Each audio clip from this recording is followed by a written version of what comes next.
This is TLV1. Hi, this is Gilad. And Dahlia. Before we start the show, we want to let you know about a very special event that will be taking place in London. That's for all of our UK listeners, and we know who you are.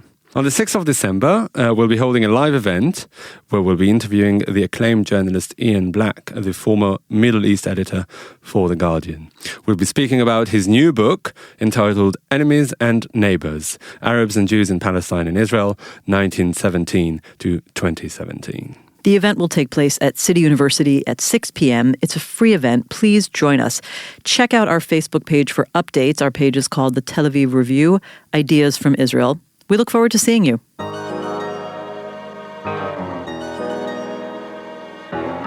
The Tel Aviv Review. Hello, and welcome to the Tel Aviv Review, a program dedicated to the word, to the thought, and to debate, brought to you by the Van Leer Jerusalem Institute, which promotes humanistic, democratic, and liberal values in the social discourse in Israel. I'm Dahlia Shenlin. And I'm Gilad Halpern. Every week we'll be talking about books and research and other things that have caught our attention.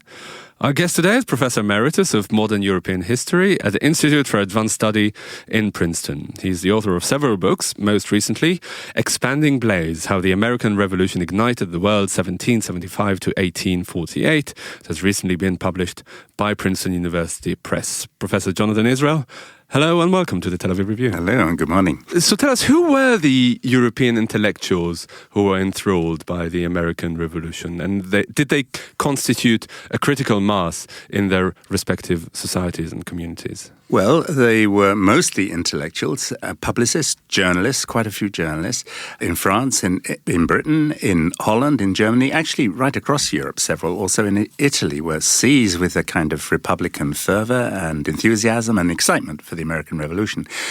As soon as actually there are even one or two that predicted that there was going to be a huge revolt against the British Empire in America a year or two before it happened in the early 1770s. So it was, even before it started, it was an event which was seen to be momentous by certain groups in European society. Now, when you say critical mass, certainly this was not something that the public opinion generally was aware of. But of course, in the Enlightenment period, there tends to be perhaps even more of a gap than we have today between what you might call the intelligentsia and the general public. So it was a period in which philosophy, political thought, political ideas were being discussed a lot. Republicanism and anti-monarchical and anti-aristocratic attitudes had gained a lot of momentum since the middle of the 18th century, most of all in France, but in quite a lot of other European countries too.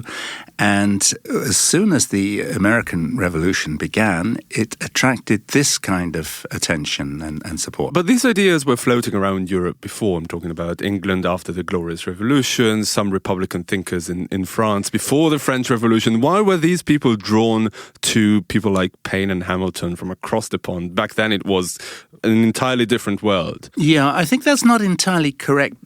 Although the historians have shown a lot of interest, of course, perhaps especially in Britain and America, but generally in republicanism in the 17th and 18th centuries and the role of the Glorious Revolution, indeed. In my opinion, there's been a tendency to underestimate the gap and tension between democratic republicanism and aristocratic republicanism. So, for example, it used to be, a bit less these days, but it used to be usual to say, oh, John Locke, what a great thinker. He changed everything and all these progressive tendencies came from Locke. That, I think, is not really true. The ideology of, on the whole, there were some Democrats around, but who were critical of the Glorious Revolution outcome. But the main body, including Locke, who were enthusiastic about it, were quite happy to see the British aristocracy running what was really an aristocratic republic. That's what the British Empire was, still was, even at the beginning of the 20th century. And this aristocratic character of Britain and its empire tended to get underestimated by especially Anglophile historians and American historians in the 20th century because they wanted people to think that progressive tendencies everything progressive comes out of England. That was, of course, for a long time a very, very powerful doctrine. But I think it's exaggerated and overstated, and it's not really true. And the democratic tendency, at least in my opinion, tended to come more from Holland and France in the late 17th and 18th century. I think the Founding Fathers were divided into two groups.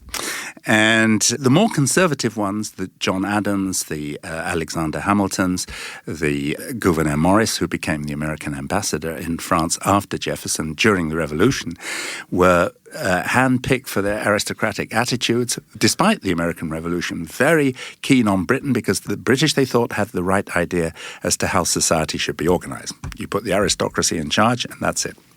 But on the other hand, there was a strong democratic tendency in America as well. Of course, Tom Paine, obviously, and Thomas Jefferson, and a lot of others, less well-known people like Thomas Young and the poet Philip Freyno, from whom the phrase expanding blaze is taken.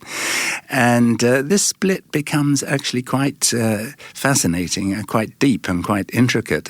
I don't think by any means the first historian to point this out. A number of other historians have been interested in this.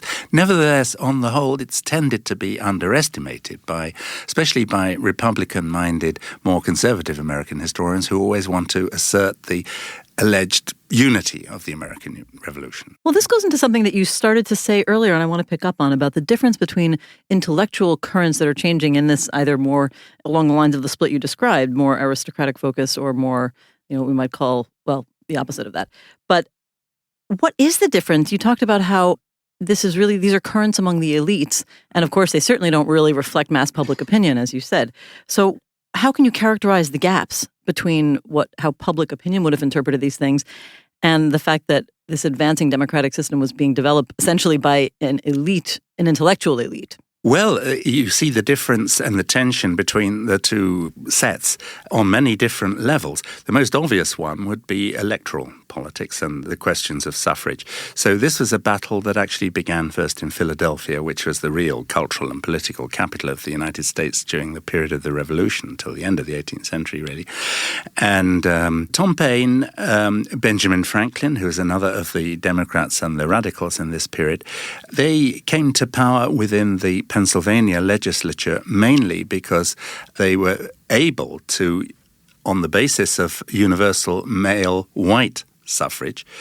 It was about as universal as it gets back then. Which is about as universal as it got back then. So women didn't have the vote and blacks either, not really. Although in principle, free blacks were actually grudgingly allowed to have the vote during this period. So that is also coming into the picture a bit, but that's a minor factor.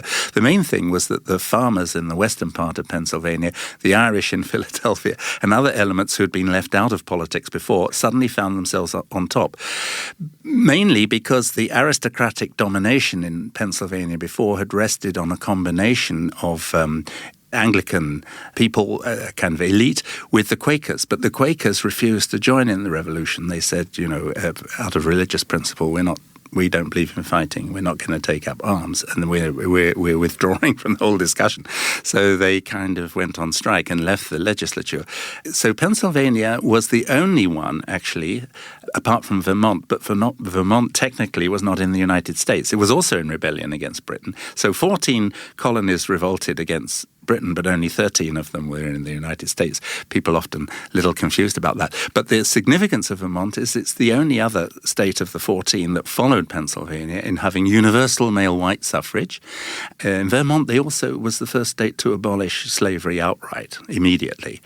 They did get round to abolishing slavery, but it was a kind of gradual process of abolition in Pennsylvania, and adopted a lot of other measures.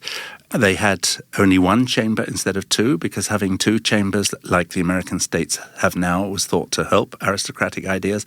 Also, how so? Because the upper chamber, the Senate, was usually based on a much more restricted suffrage. So only the wealthy elites could vote or have any say at all. So the Senates tended to be composed of the richest and most aristocratic landowners in all the states. That was tended to be the case.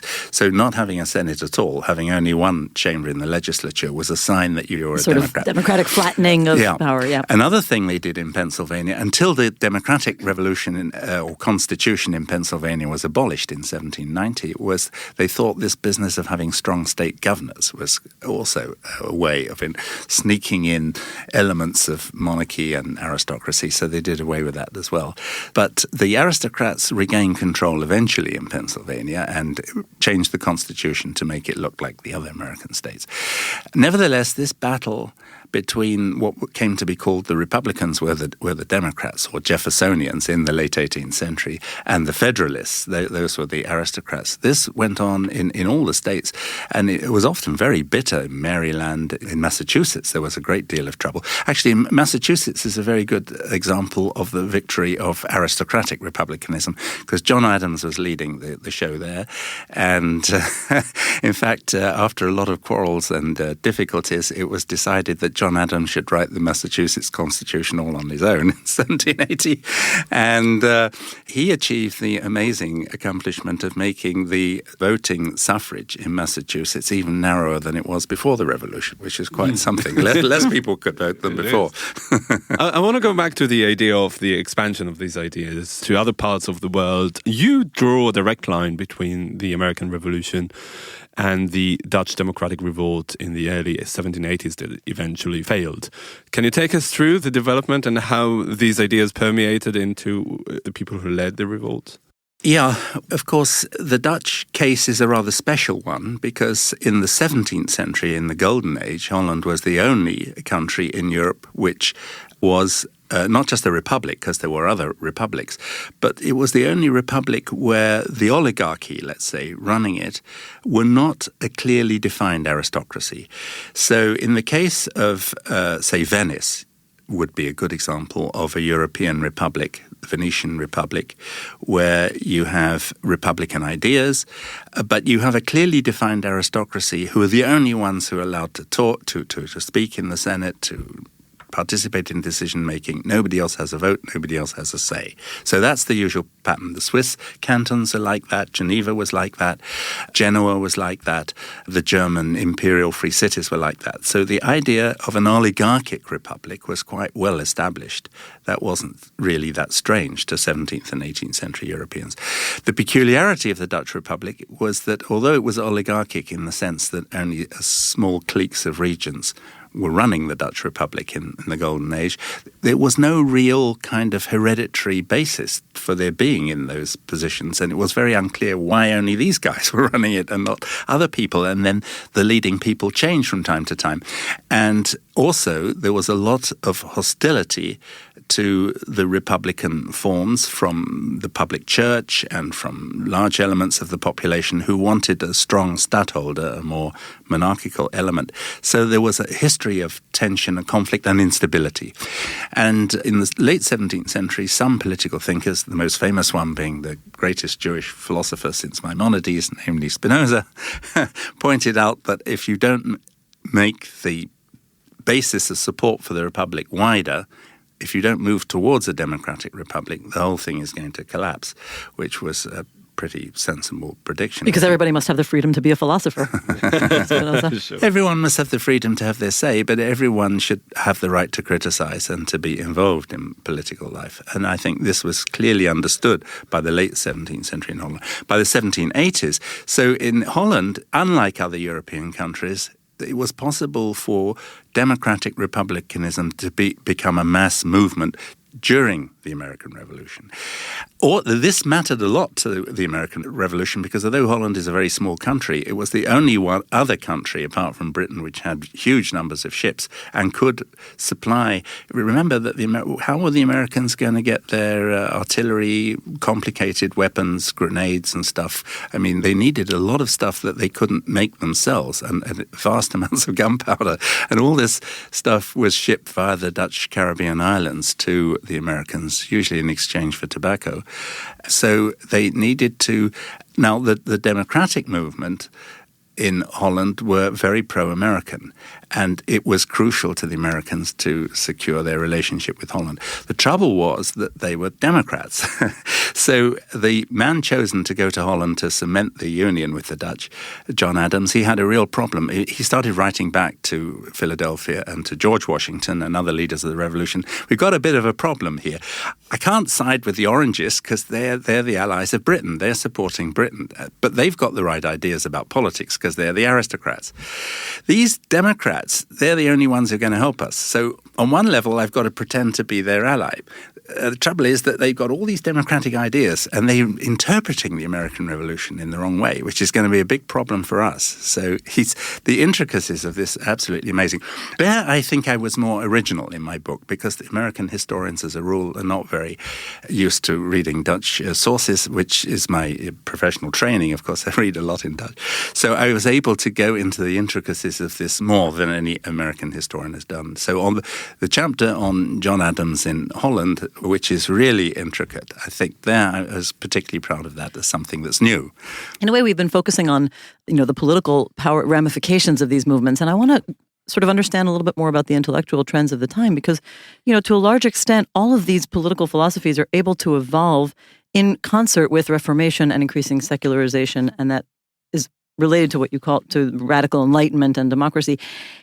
Can you talk about the relationship between secularization and the emerging trends of these different schools of democratic thought? Are we looking at a zero-sum relationship between the power of religion in public life and these secular democratic trends? And then I want to ask you about the ramifications for that today. Well, I think the whole Enlightenment in all its aspects was a secularizing tendency up to a point.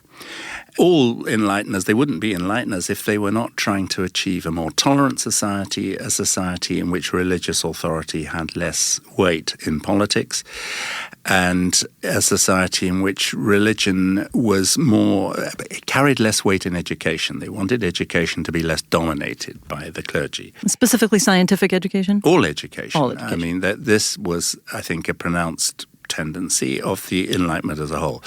However, what I call the moderate Enlightenment, people like Voltaire and Hume and Montesquieu and so on, never believed that it would be, or Frederick the Great would be a perfect example of this because he was an enlightened despot in certain respects, but he was very anti-Christian in his private thoughts and was not at all interested in promoting religious authority as such. But these enlighteners did not believe, these moderate, more conservative enlighteners did not believe that it's possible to enlighten the whole of society.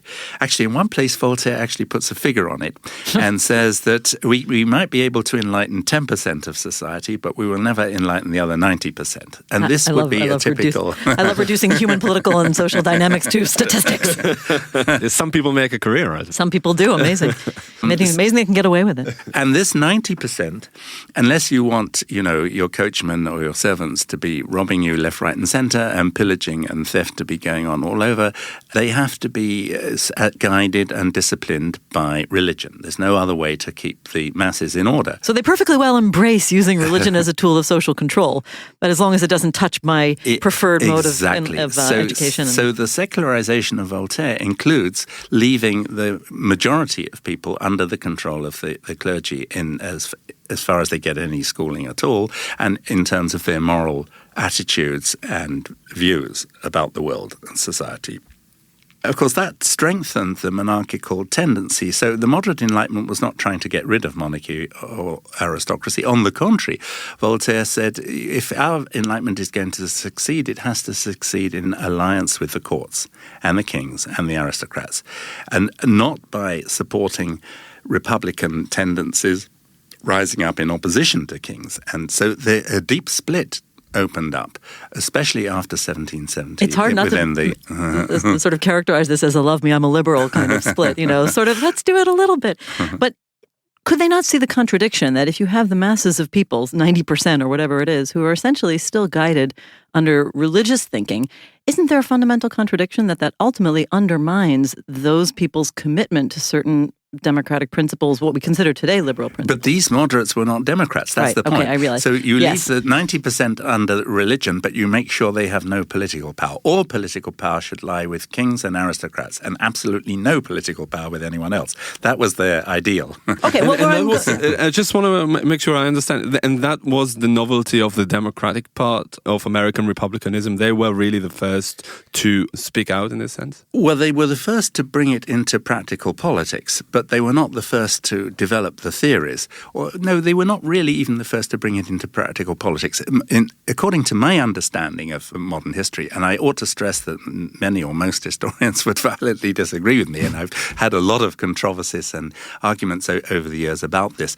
But I think that modern democratic republicanism begins in Holland in the 17th century for the reason that I explained. So to begin with, it's not just Spinoza, but a whole group of Dutch theorists.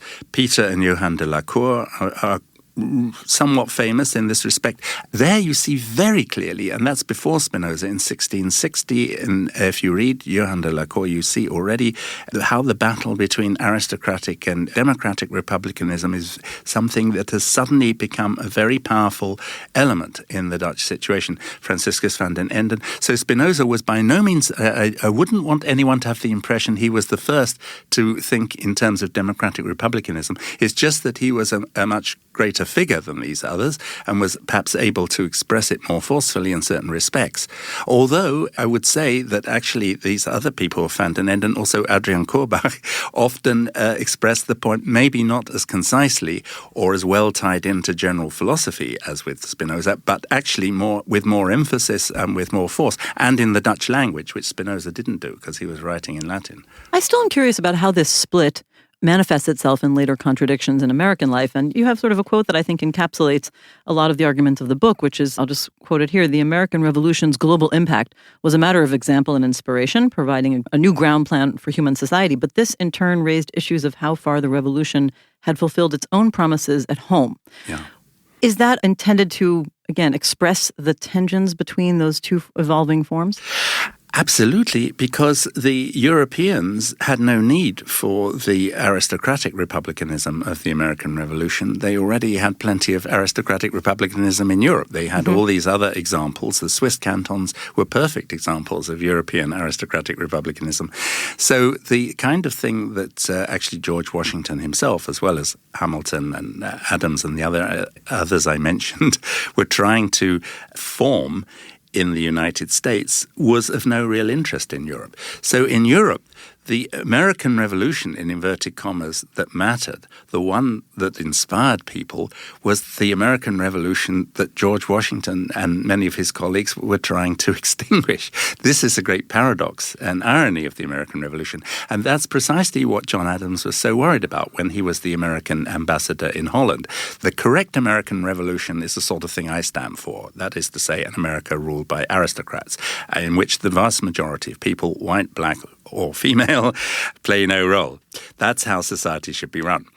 However, the Dutch have got completely the wrong idea about what the American Revolution is, and they're wildly enthusiastic about it. So there's the correct American Revolution, which I and my friends stand for, and there's this American Revolution. He detested Tom Paine, the kind of thing Tom Paine talks about, which is a real threat to us as well as a threat to European society. Was a populist. And thinking about where America is today, I just cannot help but take the implications of this to today. Look at America. It's sort of, a bleeding wound of post-slavery race relations and inequalities, a profoundly hollow presidency in ways that stand primarily for the negation of the argument that democratic republicanism really works to create an effective leadership.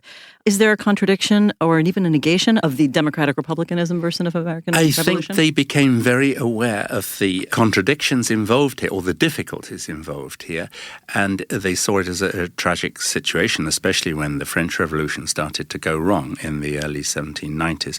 So what they saw as the basis, and I believe this is very relevant to us now, of the contradiction, was that the democratic republic works on the basis of enlightenment. So if you can secularize and educate the public to a certain level, then it'll work fine.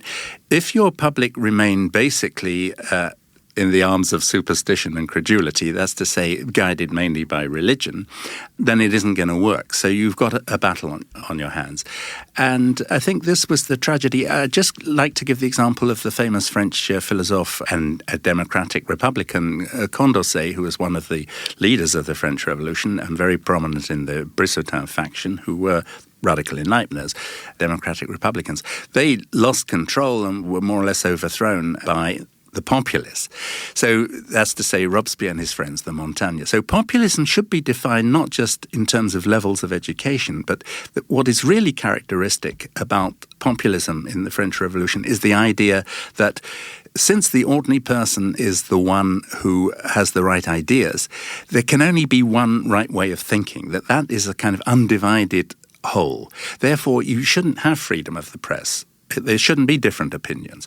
Anyone who disagrees with whoever represents the ordinary person, whether it's Robespierre or Trump, doesn't matter. In the case of 1793, it's Robespierre. Anyone who disagrees should be executed because there's no basis for it. How can you disagree? The ordinary person, there's only one right way of thinking. That's populism. It's based on credulity, superstition, and complete ignorance. Or democratic republicanism minus the secularizing education. Well, it's based on an unawareness of the freedoms, the true freedoms that democracy involves. So when Condorcet, unlike many of his friends, wasn't actually guillotined because when they managed to arrest him, he went into hiding for many, many months. Eventually they found him and he knew he would be guillotined, but a friend had given him some poison capsules, so he committed suicide before they could guillotine him. But he was not totally pessimistic in his last days, and one of the last things he wrote is actually very moving. He said, "I still think that democratic republicanism is the best formula for humanity, but only if you can raise the educational level of society to a certain point. If you can't enlighten society, don't bother, because you're only going to have a worse despotism than you had before." So now I'd like to ask you whether the fact that democratic republicanism I'm ready to take some poison myself, sorry.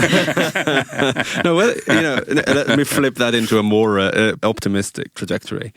Now that democratic republicanism is the prevalent system of government in democracies, do you think that, the fact that much of it, as you said, not all of it, but much of it started in post-revolutionary America, is where the seeds to America becoming a global power lie? Yes, I think from the beginning there were these conflicting elements within the American Revolution. If you like, there were two different American revolutions fighting each other, the aristocratic republicanism and the democratic republicanism. And eventually the aristocratic republicans found ways of linking up the interests of the oligarchy with certain populist tendencies. At first, they were very unsuccessful in getting, for example, the Protestant preachers on their side. That didn't work at all in the early years. But support for the French Revolution remained amazingly strong in America till the middle 1790s, even among the leading Protestant preachers. But it finally changed in the late 1790s, and you start to get, you see the Federalists are able to get the Protestant preachers on their side. And later on, also a certain kind of expansionism and militarism, much later, in 1847, 1848, in relation to Mexico. And this is often tied up, as in that case, with defense of slavery and states' rights. So many elements came into the picture. And, of course, the tragedy in America is that a very oligarchic and basically undemocratic conception of constitutionalism was able to marry its interests with a lot of popular support at a certain level. And that we still see, very clearly still today.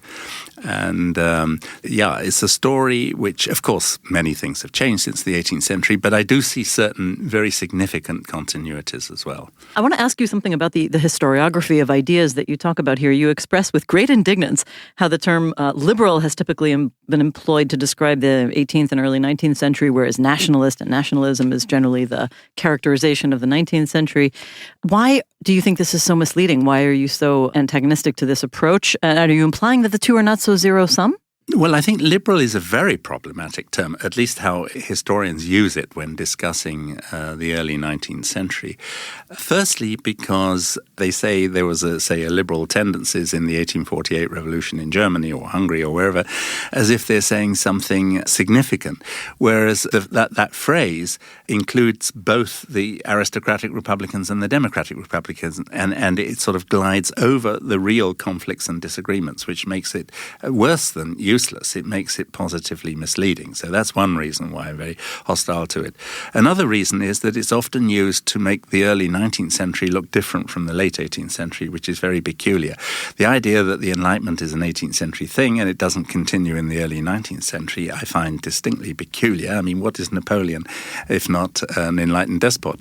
But a lot of historians have invested a lot of energy in separating the early modern period from the early 19th century, and they love the term liberal because you never apply the term liberal in the 18th century. You start using liberal as soon as you get past 1800, and that's supposed to indicate something new when it doesn't. So I've got very strong objections to the use of the term. And is it diametrically opposed to nationalism? Not necessarily, no. I mean, liberal doesn't tell you anything. Guizot could be described as a liberal, though he thought only a very small fraction of the male white population should have the vote in France. So it doesn't tell you anything at all about the pro- or anti-democratic credentials of that person, describing them as a liberal. Okay, well, we're going to wrap up with, I feel like it would be nice to quote one final thing. You quote Filangieri here. You say, and he's writing to the Americans, he's saying, "You have accepted in the eyes of the entire world the sacred duty to be wiser, more moderate, and happier than all other peoples. You must answer before the tribunal of mankind for all the sophisms your mistakes might produce contrary to liberty." How do you think America should answer the tribunal of mankind now? Well, of course, what he meant was that they carried an exceptional responsibility, and it wasn't of just of great significance for North America, but for the whole world. And one of the first things they had to do to live up to the ideals they proclaimed and the equality they proclaimed was the abolition of slavery and the integration of the blacks into society, which, of course, didn't happen, although it began to happen in the northern states, something that people often forget, that the northern states did move towards abolition in Pennsylvania from 1780 onwards, or then in Massachusetts and Connecticut. All the northern states began to abolish it, but, of course, most of the blacks lived in the southern states. And that wasn't resolved, of course. And in other respects, the secularization of education, giving equality to women, which began as a process in France in the 1780s. Condorcet, who I mentioned just before, says very clearly we can't get far with this now because there's so little support for it in the national legislature. But if we are serious about the universal and equal rights, that means that one day women will have to have the same political rights as men. So this is very clearly understood at this time in 1780s and 90s, but progress in that direction was rather slow. So America may have a few things to answer for, but the ideas have continued to reverberate in other parts of the world. Okay, that's something too. Yeah. All right. Professor Jonathan Israel, Professor Emeritus of Modern European History at the Institute for Advanced Study in Princeton, the author of several books, and most recently the truly phenomenal Expanding Blaze, How the American Revolution Ignited the World, 1775 to 1848. Thank you very much for joining us today. Thank you. And also big thanks to Gizem Ozdemir, our sound engineer, to Itai Shelem, our producer, and to the Van Leer Institute for their generous support. We would also like to thank Peter Frey and Carrie Shapiro and the Romay Foundation, who made a very generous contribution to the Tel Aviv Review. We, like Blanche Dubois, rely on the kindness of strangers. So if you'd like to be kind, don't be a stranger. Write to us, write to me, Gilad at tlv1.fm, and I'll tell you how to do it. In the meantime, don't forget to check out our archive.